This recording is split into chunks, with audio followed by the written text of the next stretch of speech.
Misteri makam kuno Belanda di Kebun Raya Bogor, jejak sejarah para pejabat Hindia Belanda. Salah satu tempat bersejarah di Kebun Raya Bogor adalah kompleks pemakaman Belanda kuno, yang berisi makam-makam tokoh yang pernah berkontribusi besar terhadap Kebun Raya Bogor.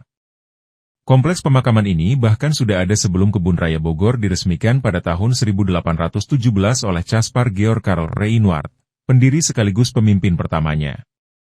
Di area kompleks pemakaman terdapat 42 makam, dengan 38 diantaranya memiliki nama, sementara sisanya tidak dikenal. Di antara yang dimakamkan adalah D.J. Erenst, seorang gubernur jenderal yang menjabat pada tahun 1836-1840, dan M.R. Ari Prins, seorang ahli hukum yang sempat menjadi pejabat sementara gubernur jenderal Hindia Belanda. Selain itu ada juga Heinrich Koo dan J.C. van Hasselt, dua ahli biologi muda dari The Netherlands Commission for Natural Sciences, yang bekerja di Kebun Raya Bogor dan dikuburkan dalam satu makam. Makam tertua di pemakaman ini adalah Cornelis Potmans, seorang administrator toko obat asal Belanda yang wafat pada 2 Mei 1784.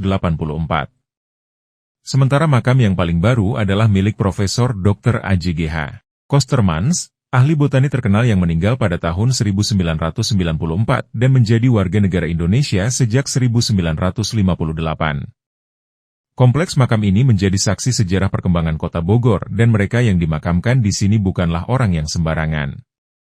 Hal ini bisa dikenali dari nisan dan monumen prasasti dengan berbagai bentuk, seperti tugu obelisk, tugu balok vertikal, piramida terpotong, dan balok panjang.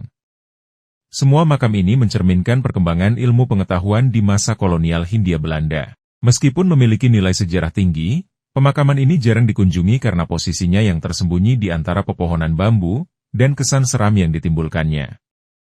Cerita yang beredar di masyarakat menyebutkan bahwa di lokasi ini sering terdengar suara-suara aneh, bahkan ada penampakan sosok wanita berambut panjang dan makhluk besar berbulu yang kerap mengganggu.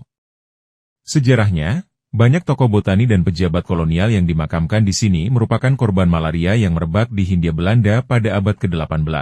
Salah satunya adalah Olivia Mariamne Raffles, istri Thomas Stamford Raffles, yang menjadi korban wabah ini. Makam Belanda kuno yang berusia ratusan tahun ini menyimpan sejarah tokoh-tokoh penting yang berperan besar dalam perkembangan Kebun Raya Bogor. Ragam ornamen dan bentuk makam yang ada di kompleks ini menjadi kekayaan sejarah yang bernilai tinggi bagi generasi mendatang.